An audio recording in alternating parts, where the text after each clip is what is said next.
If you're looking at your 401k right now, or maybe just trying to figure out why your grocery bill suddenly looks like a car payment, you are probably feeling a massive case of cognitive dissonance. Oh, absolutely. It is.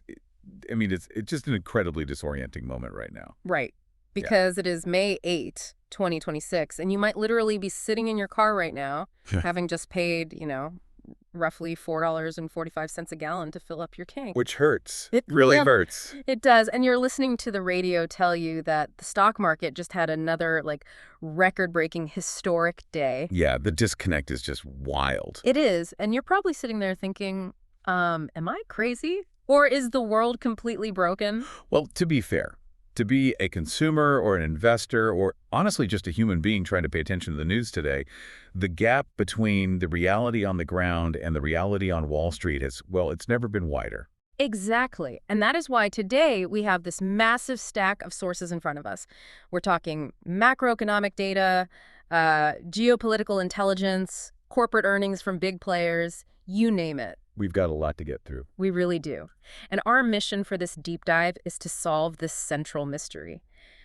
How can the U.S. stock market hit absolute all-time highs on the exact same day that 20% of the world's physical energy supply gets violently choked off? Right. It seems impossible. Totally. So we are going to look at how Wall Street is effectively trying to build this digital fortress to escape the physical world.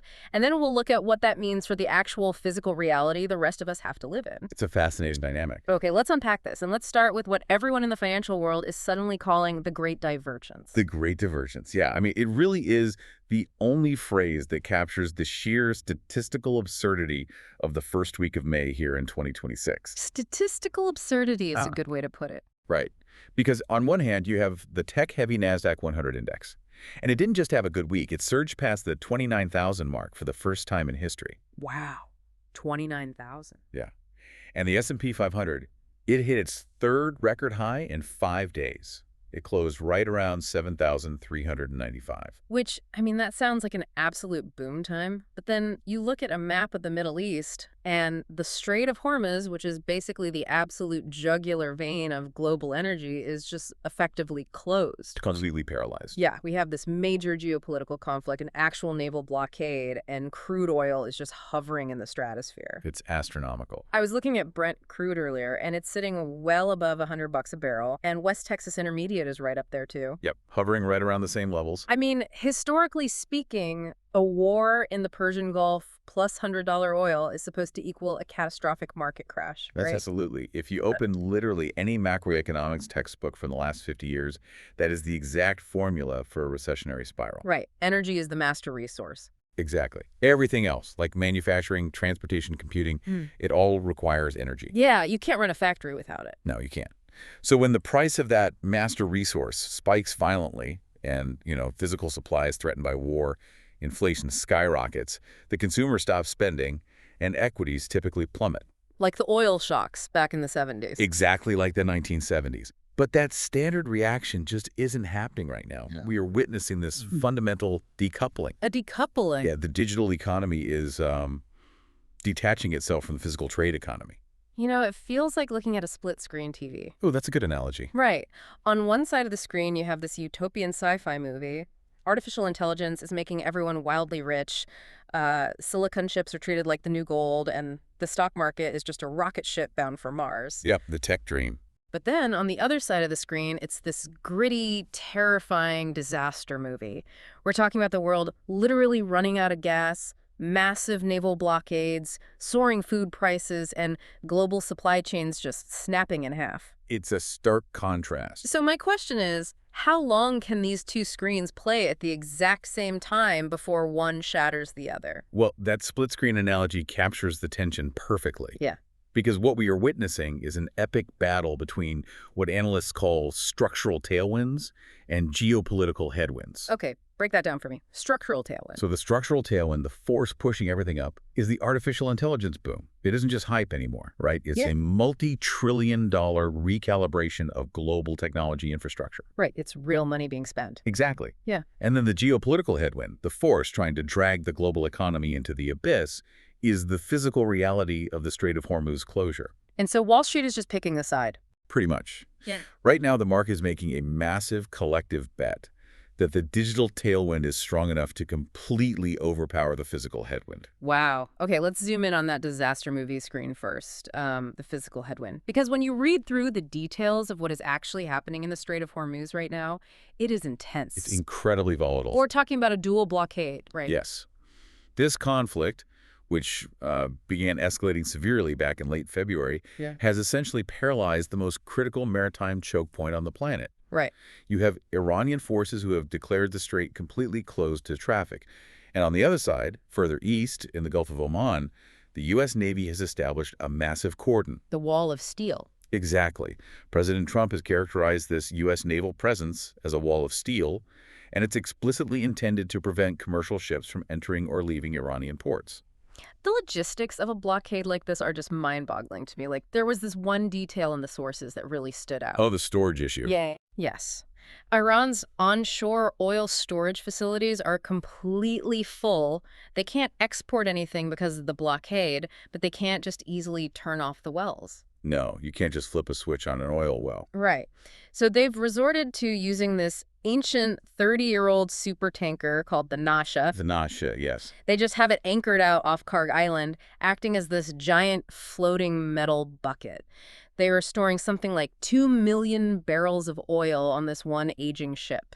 That sounds like an environmental catastrophe just waiting to happen. It is an incredibly precarious situation. I mean, the physics of storing that much crude oil on a vessel that is well past its standard operational lifespan is highly risky. It's terrifying. It is, but it highlights the desperation. The oil literally has nowhere else to go. And it's not exactly quiet out there either. Not at all. This isn't just a quiet standoff.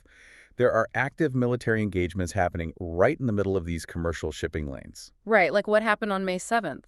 Exactly. On May 7th, there was a highly coordinated attack by Iranian forces using drones, anti-ship missiles, and fast attack boats. And they were going after U.S. ships, right? Yes, they specifically targeted 3 U.S. guided missile destroyers: the USS Truxtun, the USS Rafael Peralta, and the USS Mason. Wow. And from what I understand, U.S. Central Command confirmed they intercepted all of those inbound threats. Zero damage to the U.S. ships. That's right. The defense is held. But the U.S. immediately launched retaliatory strikes against the launch sites in Iran, hitting places like Qushm Port and the Bandar Abbas naval checkpoint. Correct. And it's crucial to look at how these military actions are being interpreted by the financial markets. No, so. Well, following those U.S. retaliatory strikes, President Trump publicly characterized the military action as a love tap. A love tap. Yeah. He asserted that the provisional ceasefire, which has been loosely holding since the spring, is technically still in effect. Right, so he downplayed it. Exactly. And because of this, he paused Project Freedom. Project Freedom, that was the planned military operation, right? Yes, it was the plan to forcibly reopen the strait and actively escort commercial ships through. So we are basically in this bizarre diplomatic limbo. That's a great way to describe it. Because there's this 14-point peace framework on the table proposed by the U.S., and it's being mediated by Pakistan and Oman. Right. The diplomatic back channels are working overtime. And the U.S. wants Iran to surrender nuclear enrichment capabilities and fully open the strait, while Iran wants compensation for infrastructure damage and the lifting of sanctions. It's a massive stalemate. But while the politicians argue over a table in Oman, what happens to the actual people and the actual cargo stuck in the water? Well, that is the human toll that the economic data often obscures. Right now, there are roughly 1,550 commercial vessels completely stranded in the region. Over 1,000 ships, just sitting there. Yes. That means over 22,000 mariners are trapped in a militarized zone. They are sitting on ships loaded with highly flammable cargo, surrounded by drones and warships, essentially waiting for permission to do their jobs. That sounds like a nightmare. It is an operational nightmare, and it's forcing major energy companies into incredibly dangerous maneuvers. Like the ADNOC ships. Exactly. For instance, the Abu Dhabi National Oil Company, ADNOC, is instructing its liquefied natural gas tankers to go dark. And going dark meaning they are literally turning off their AI's transponders, right? Yes, exactly. Like the equivalent of driving down a dark highway at midnight with your headlights turned off and your GPS disabled. That's a perfect comparison. They are navigating one of the most congested, dangerous waterways on the planet, completely blind to radar, just to try and sneak a few shipments of gas through this blockade. It's unbelievable. The AIS, the Automatic Identification System, is the bedrock of maritime safety. Turning it off is an act of sheer desperation. And what happens to the companies that won't take that risk? For companies that refuse to go dark, the alternative is shutting down completely. Qatar Energy recently declared force majeure. Force majeure, that's a huge deal. It is a massive legal step. It means they are officially telling their global buyers an unforeseeable, unavoidable event has occurred and we cannot fulfill our contracts. Wow. By invoking force majeure, Qatar Energy effectively removed 20% of the world's liquefied natural gas supply from the global market practically overnight. Okay, so gas is trapped, oil is trapped. But how does a naval blockade in the Middle East end up raising the price of my groceries? Oh, the ripple effects are huge. Because the UN Food Price Index just went up 1.6% in April, and it's the third month in a row. Are ships full of bread stuck in the Gulf? It's a great question, and it all comes down to the hidden architecture of the physical economy. It's not that ships full of wheat are stuck, it's that the raw ingredients required to actually grow the wheat are stuck. Wait, you mean fertilizer? Specifically fertilizer. Yes. Yes. Most modern agricultural fertilizer is essentially synthesized from natural gas using something called the Haber-Bosch process. The Haber-Bosch process. Right.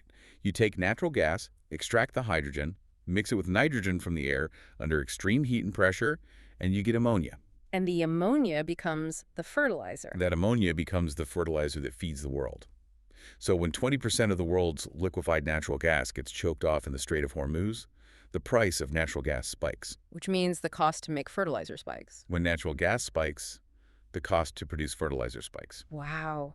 So because a drone fired at a ship in the Gulf of Oman, a farmer in Kansas or a wheat grower in India suddenly can't afford to fertilize their fields. Precisely. And this is a slow-moving, delayed shock.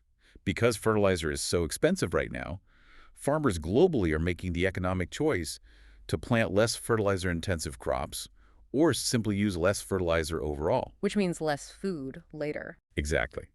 Projections show this will significantly reduce global wheat yield for the 2026 harvest. The market is pricing in future scarcity today. That makes so much sense. That is why food prices are rising now, and why regions like developing Asia, which rely heavily on energy and food imports, are seeing their inflation outlooks being radically revised upward. This brings me back to the core mystery of this entire deep dive, because I was looking at the fear index, the VIX, which measures how panicked Wall Street is. Ah, the VIX. Yeah, and it's just chilling around 17, with a literal naval blockade, energy companies declaring force majeure, and a looming global food crisis. Shouldn't that number be through the roof? You would think so. Shouldn't it be in the 40s or 50s? Why isn't there absolute panic? Well, what's fascinating here is that the market is a forward-looking pricing mechanism. It doesn't price in today's headlines.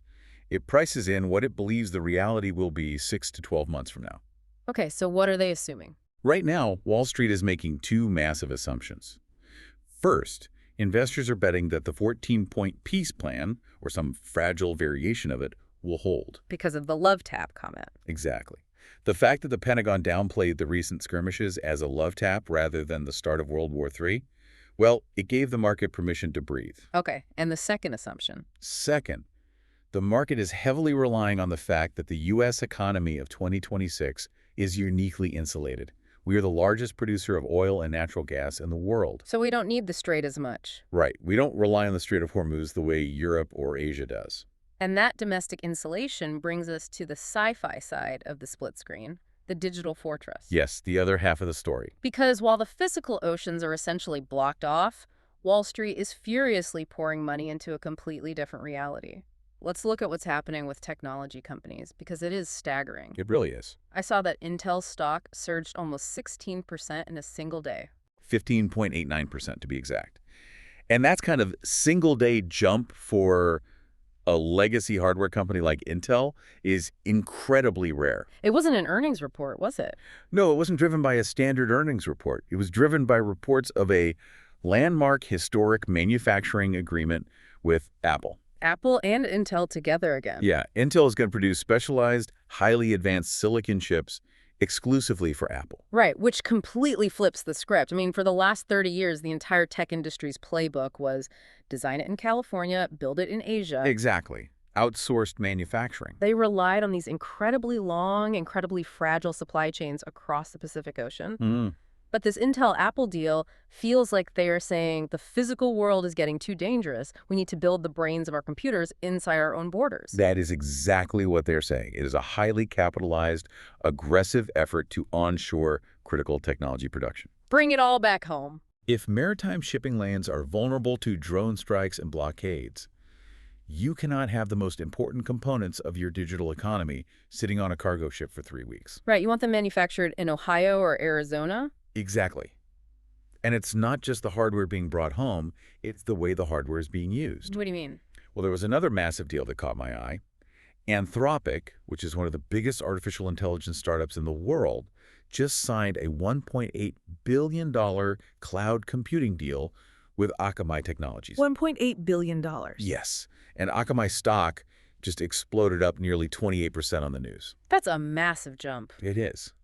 And if we connect this to the bigger picture, this Akamai deal, combined with Anthropic's recent move to use SpaceX's low Earth orbit satellites for decentralized computing, it shows us the blueprint of the digital fortress. How so? We are witnessing the emergence of a new computing utility layer in the economy. Okay, explain that to me. What is a computing utility layer? 10 years ago, tech companies were valued based on software subscriptions or, how many ads they could serve you on a social media feed. Right, eyeballs and clicks. Today, that has fundamentally changed.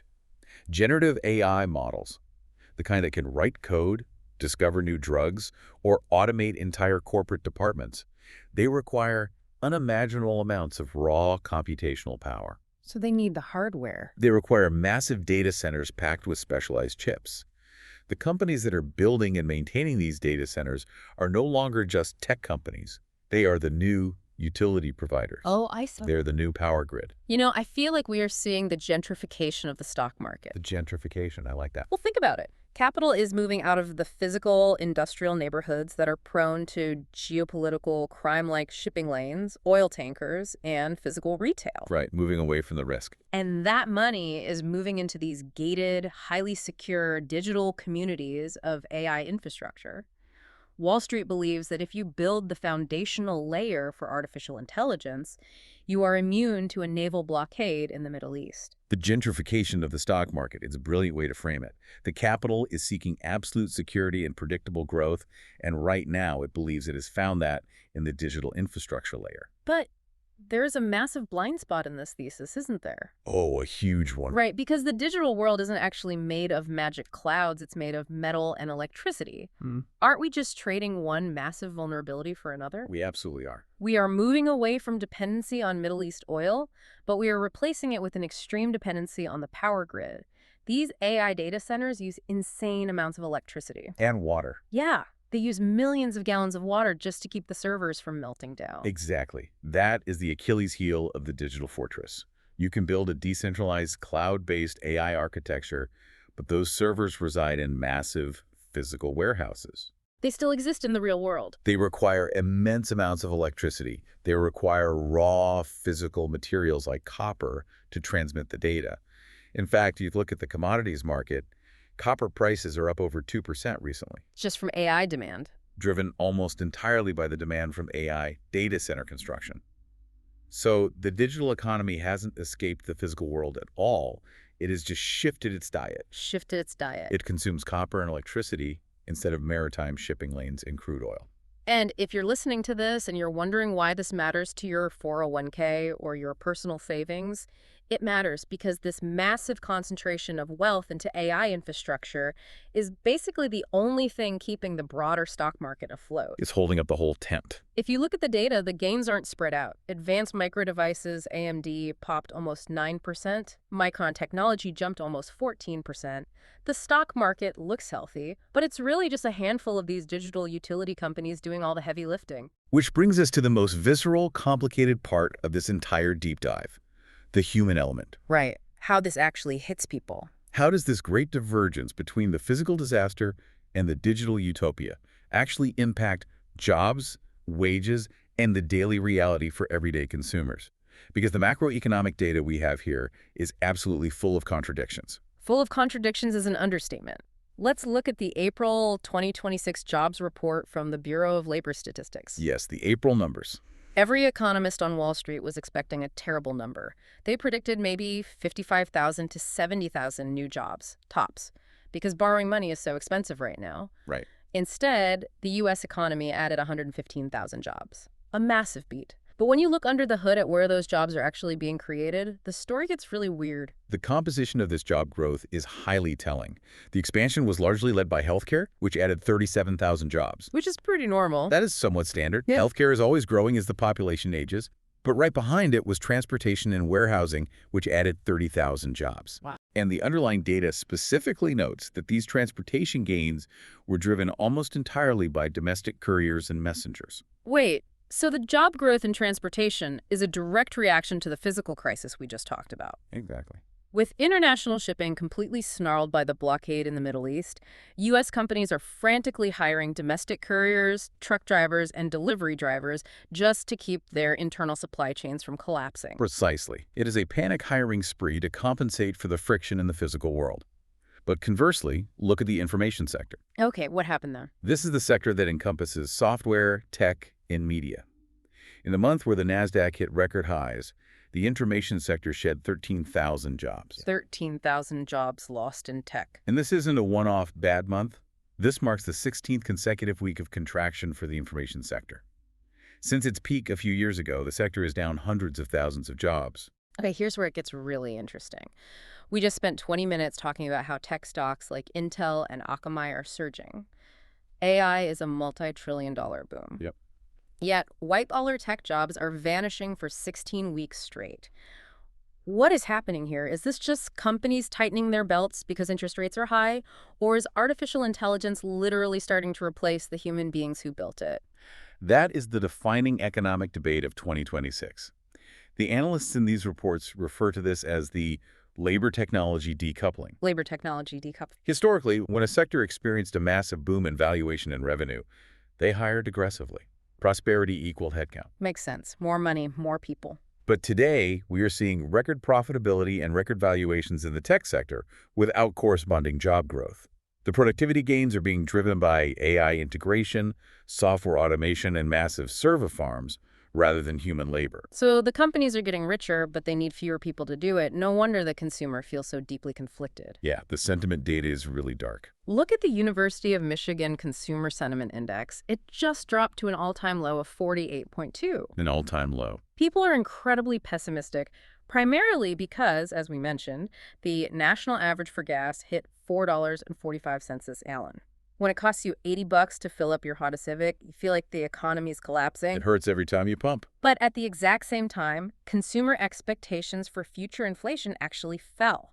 How can consumers feel worse about the economy than ever before, but also believe inflation is going to cool down? It speaks to the psychological exhaustion of the American consumer.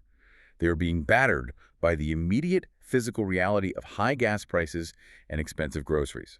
That hits the wallet every single week. So the present is painful. Very painful. Yeah. But they also intuitively sense the broader economic forces at play. They see mortgage rates ticking up to 6.47%. They see the 10-year Treasury yield hitting 4.386%. Which means money is tight. They know that when borrowing money is that expensive, the economy eventually has to slow down and inflation eventually has to cool. They are pessimistic about today, but strangely realistic about tomorrow. You know, I think we really need to highlight another number that was buried deep in this jobs report. The U6 unemployment rate. Ah, yes. I'll use. Usually when you turn on the evening news, they give you the headline, unemployment rate. That number stayed perfectly flat at 4.3%. Sounds great, but the U6 rate measures something different, and that rate crept up to 8.2%. It was 7.7% last summer. Why does that specific number matter so much? The U6 rate is perhaps the most accurate barometer of how the working class actually feels. Why is that? Because the headline rate only counts people who are completely unemployed and actively looking for a job. The U6 rate includes workers who are underemployed. The people who want full-time work but can't get it. Exactly. These are people who want a full-time salary job with benefits, but they can only find part-time gig work like driving for those courier services we mentioned earlier. It also includes discouraged workers who have simply given up looking because the jobs aren't there. So what that 8.2% tells us is that While the quantity of jobs in America is holding steady, which is keeping us out of a massive recession, the quality of those jobs is fracturing. Fracturing is the perfect word. People have jobs, but maybe your kid who just graduated with a computer science degree is delivering groceries because the tech sector is shrinking. You have an income, but you don't have the income you need to survive a world with $4.45 gas and 6.47% mortgage rates. Exactly. The labor force utilization is eroding. People are working, but they are economically incredibly anxious.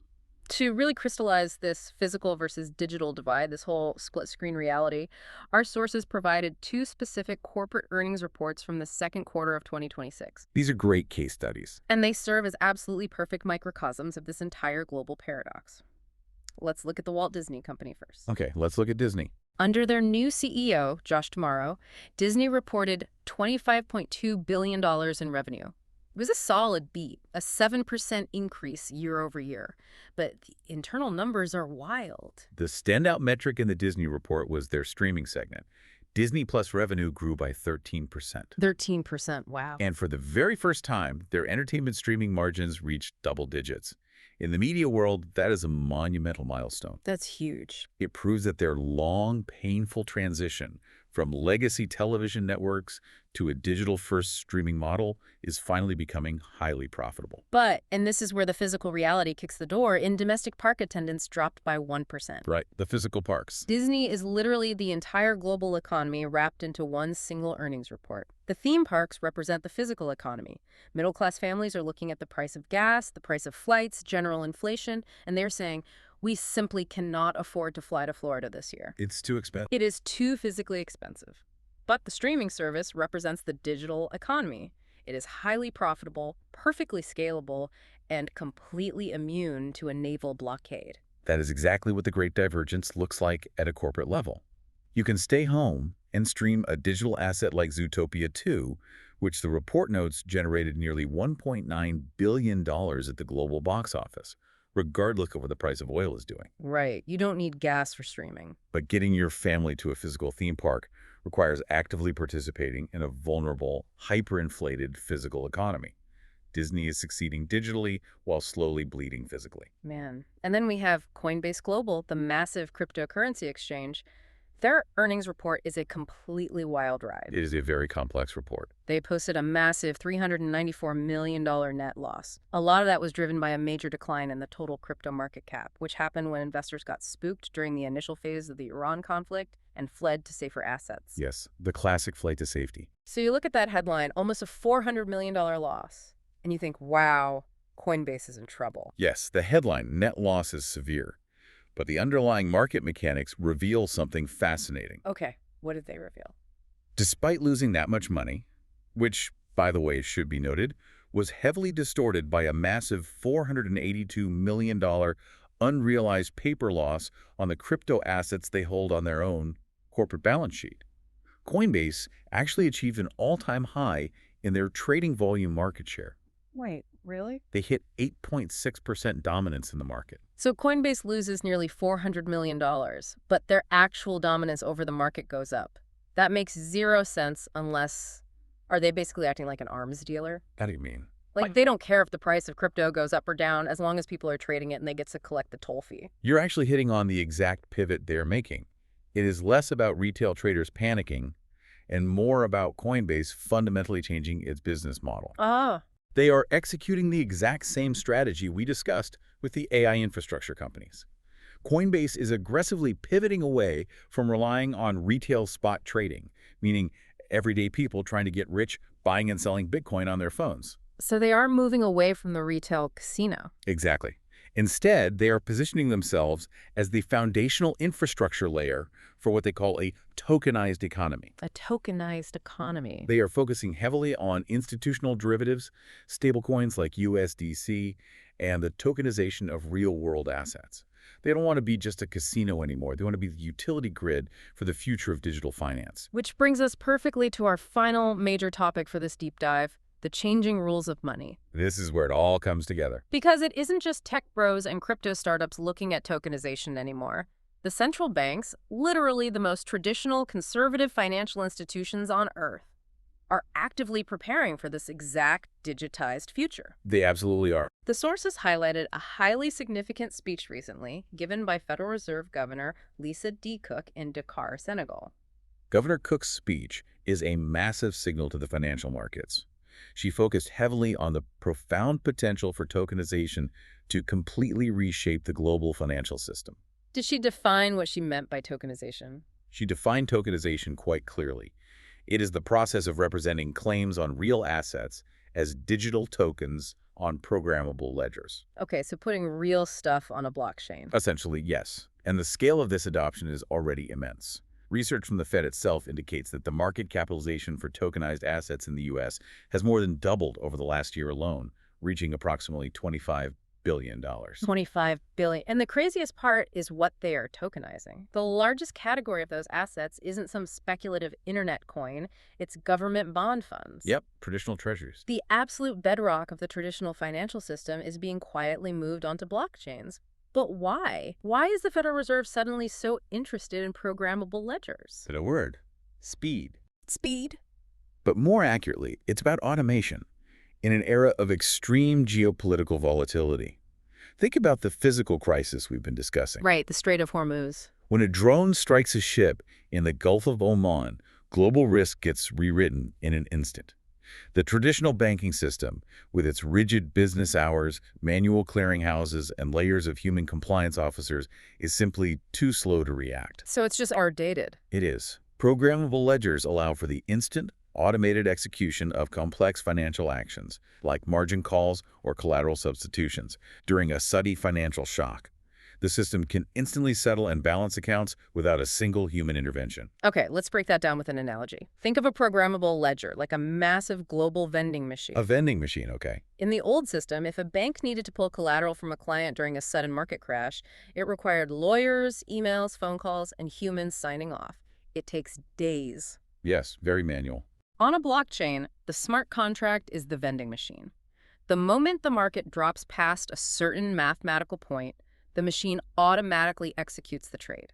No humans, no delays. That is an excellent way to conceptualize it. The smart contract acts as an impartial, automated enforcer of the rules. But wait, Governor Cook also issued a major warning in that speech. She highlighted the financial stability risks, specifically calling out the threat of 247 bank runs. The 247 bank runs. And this raises an incredibly important question.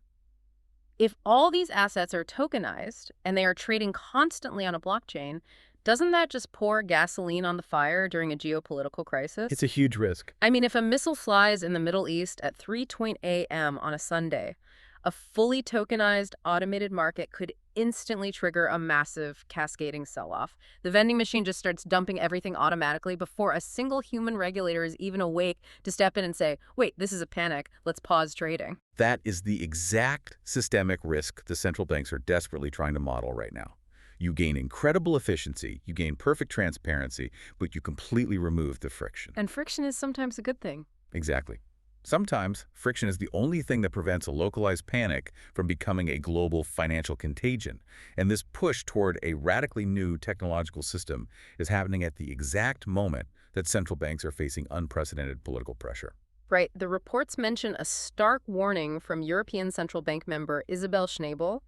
She stated plainly that central bank independence is at its highest risk in decades. That's a very blunt warning. She pointed to massive structural forces eroding this independence. She specifically called out the massive, sustained increase in government debt, which she terms fiscal dominance, and a renewed political momentum toward deregulation or financial dominance. And this is not just an abstract European issue. It directly impacts the United States, especially with the upcoming Senate confirmation vote for the new Fed chair nominee, Kevin Warsh, as Jerome Powell's term finally expires. Right. The mandate for these central banks is becoming impossibly complex.